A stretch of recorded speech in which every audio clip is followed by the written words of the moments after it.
मला काही सुधारलं नाही. काय करावं नेमकं मला समजलं असं तुम्ही कोणाला आवाज दिला असं ही बाई काढून राहिली असं काय समजलं नाही. आणि ते बसून आणि तर त्या बाहेर स्टॉपवर होते कशी तरी गेली मिळलं असं असंच झालं. जी घटना कुणासोबतही घडू नये या ठिकाणी प्रत्येकाने आपल्या परिवारासोबत आपल्या आई वडिलांसोबत आपल्यासोबत कुणासोबतही अशा घटना घडू शकतात अनावधानाने.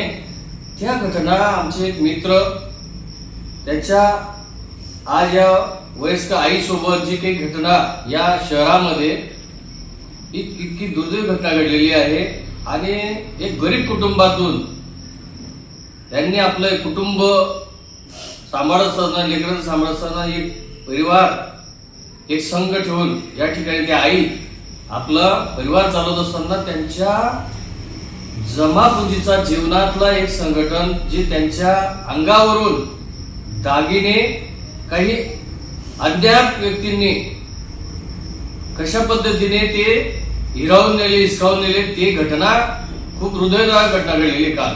आणि आपण त्यांच्याकडनं थोडक्यात जाणून घेऊया आपणही कशी काळजी घेणे गरजेचं आहे. या माय माऊलीचं कालपासून तिच्या डोळ्यातनं अश्रू तरळतंय आणि त्या ठिकाणी त्यांना पोलीस यंत्रणेने देखील सहकार्य केले. त्या ठिकाणी ती कारवाई करणार आहे ते पण आपण जाणून घेणार आहोत. आई काय सांगाल प्रथमतः ही जी घटना घडली नेमकं काय तुम्ही कुठे होता तेव्हा? सिव्हिल हॉस्पिटलला. हॉस्पिटल मधून गोळ्या घेऊन आले स्टॉपवर थांबली इकडे माड का आपल्या बसवायला सातोडला. एक बाई होती एक म्हातारी होती तिच्या सोबत दोघी जणी. मला विचारलं सरप बाजार कुणीकडे आला सरप पेठा जायचं म्हणून इकडं निघायला लागली साखर रोडला तिथलं म्हणजे इकडं नाही तिकडे खाली जाय म्हणलं रिक्षावाले विचार रिक्षावाला तुला नेऊन सोडली तर ती म्हणा नाही ताई मला माहिती नाही मी लांबची असं तसं मला बोलली म्हणजे मी मला काय बोलतं मला फिरून जायचं तुम्ही रिक्षावाले सांगा रिक्षावाले नेऊन सोडली म्हणून तिने काय माझ्या अशा पाठीवर थाप मारली मलाच कळलं नाही काही नाही. मला ती घेऊन गेली सोन्याच्या दुकानात त्याजवळ एवढे मणी होते ती मणी तिथं वजन केले. मी उभीच होती माझं दुःख असं बदली झाल्यासाठी मला काही सुचलं नाही उंजलं नाही. ती कुठे घेऊन सोन्याच्या दुकान रिक्षावाल्याकडे नेऊन सोडलं त्यानं ते वजन केले. तिने काहीतरी ते मुद्दाम नाटक केलं वजन करून आणि ती पॅन्ट ते काय पाहत होती त्यानं 7,500 रुपये म्हणे सांगितले नाही म्हणा आमचं एवढं म्हणजे कसं असं तसं तर पैसे करून पुन्हा ती मला स्टॉपवर रिक्षानं घेऊन आली. मी म्हणलं आता मी जाते म्हणलं तुम्ही जाते म्हातारी स्टॉपवर मिळून बसवली तिकडं शिबिरच्या स्टॉपवरच बसवली होती म्हातारी एकदम वयस्कर होती म्हाताऱ्याची गुडघीची होती आणि ती बळजबरी मला घेऊन गेली. मला ते बी समजलं नाही तर नाही म्हणून मावशी 5 मिनिटं चाला म्हणून तिथं बसवलं.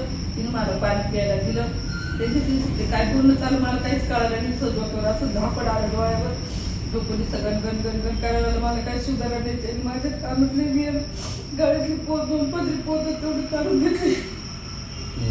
मला काही सुधारलं नाही. काय करावं नेमकं मला समजलं असं तुम्ही कोणाला आवाज दिला असं ही बाई काढून राहिली असं काय समजलं नाही. आणि ते बसून आणि तर त्या बाहेर स्टॉपवर होते कशी तरी गेली मिळलं असं असंच झालं. याला फोन केला हा लगेच पोलीस स्टेशनला आणि तिघ माझ्या ती रिक्षा मध्ये बसेल तेव्हा मी तुम्हाला असं लक्षात नाही आलं लोकांनी असं बजेट पडलं गणगण मला सुधारलंच नाही. काही कळतंय का त्या रिक्षात गेलं तिच्यात झाले का असं काही दुसऱ्या रिक्षावर तेवढं समजलं फक्त मला. अच्छा इकडून जाताना दुसऱ्या रिक्षा तिकडून जाताना दुसऱ्या रिक्षा त्यांनी केव्हा काढलं ते ती लक्षात नाही आलं. तर मग असं डोळ्यावर झापड आला अंधारे आलं ना मला काहीच कळालंच नाही. ते लोक असे बधीर होऊन गेलं. अच्छा मग त्यांनी नेऊन जेव्हा सोडलं तेव्हाही तुम्हाला लक्षात आलं नाही की आपल्यासोबत काहीतरी झालं? काहीच नाही काही समजलंच नाही मला. सिव्हिल हॉस्पिटल आल्यावर त्यांनी सांगितलं की मस्त पाणी आता ऊन खूप आहे तर आपण पाणी पिऊ. तर ते आईला पाणी प्यायला दिलं आणि आईने थोडं पाणी पिलं आणि पाणी त्याच्या ताई मम्मीला डोळ्यात माझा अंधार येत आहे झापड आलं आणि काही मम्मी घेऊन जात नाही. मग ते गडबड मग त्यांनी काढून घेतलं.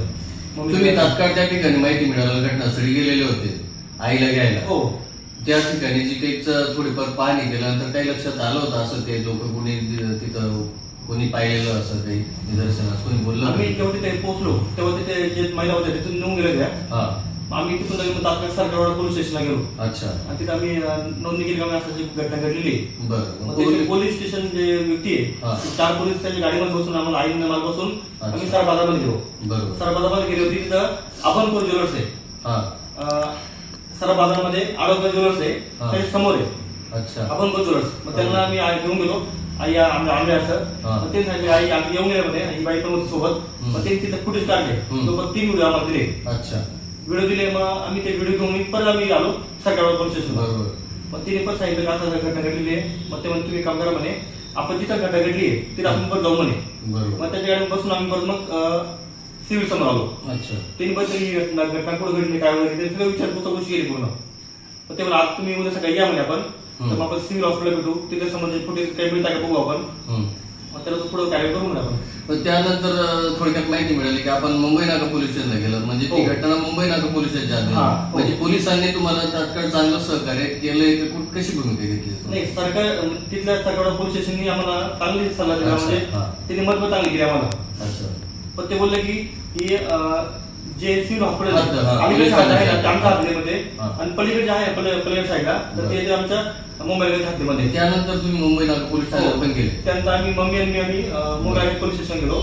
तिथे सरांना भेटलो आम्ही. अमित सर होते अमित तिरके सर तिथे भेटलो. त्या सरांना भेटलो आणि त्यांना पूर्ण घटना सांगितली परत. बरं. मग ते पण तिथले एक वरिष्ठ ते पाटील सर आहे पाटील पाटील सर त्यांची आमची भेट घालून दिली. त्या पाटील सर आम्ही पूर्ण हंगेट सांगितले पूर्ण. अच्छा. मग त्यांनी पोलीस पाठवला आमच्या सोबत.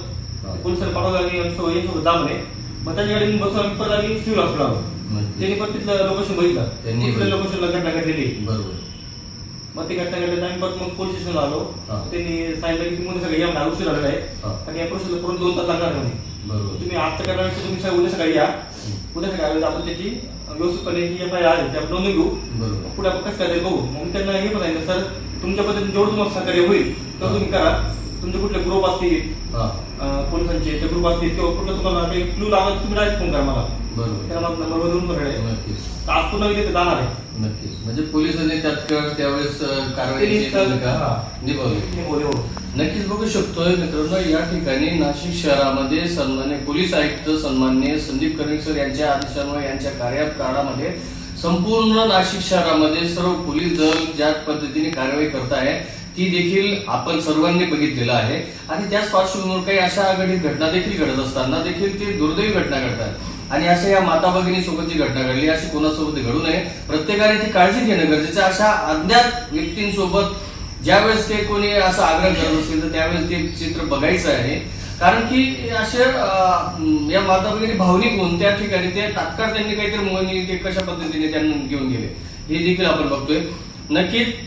आणि पोलीस यंत्रणेने देखील त्या ठिकाणी त्यांना सहकार्य केल्याची भूमिका स्वतः त्यांच्या सुपुत्र आहेत या ठिकाणी लबडे साहेब त्यांनी देखील सांगितलं. ते देखील एका चांगल्या हेल्थ इन्शुरन्स कंपनीचे ऍडवायझर आहेत आणि त्यांच्या मार्फत या जनसामान्याची जनसेवा घडत असते. पण अशाच काळामध्ये त्यांच्यावर हा आघात घडलेला आहे. नक्कीच हा खूप दुर्दैवी आहे. ज्या लेकराकडनं ज्या मातेच्या लेकराकडनं असंख्य कुटुंबांना त्यांच्या परिवार वाचवण्यासाठी हेल्थ इन्शुरन्स त्यांची विमा पॉलिसी काढली जाते असा एक सुपुत्र त्याच्या आईवर असा आघात घडलेला आहे.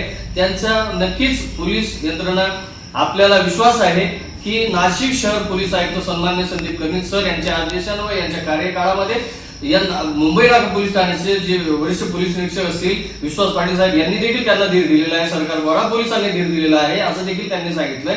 नक्कीच यावर पूर्ण कारवाई होऊन या मातेला सन्मानपूर्वक या ठिकाणी या घटनेतून दुःखातून बाहेर काढून त्यांना या निवंचनेतून बाहेर काढतील आणि न्याय देतील एवढा मात्र विश्वास या ठिकाणी दिसून येतोय. नक्कीच पुढे कशा पद्धतीने ही कारवाई पोलीस यंत्रणेकडून केली जाईल ते देखील बघणं तितकंच महत्वाचं ठरतं.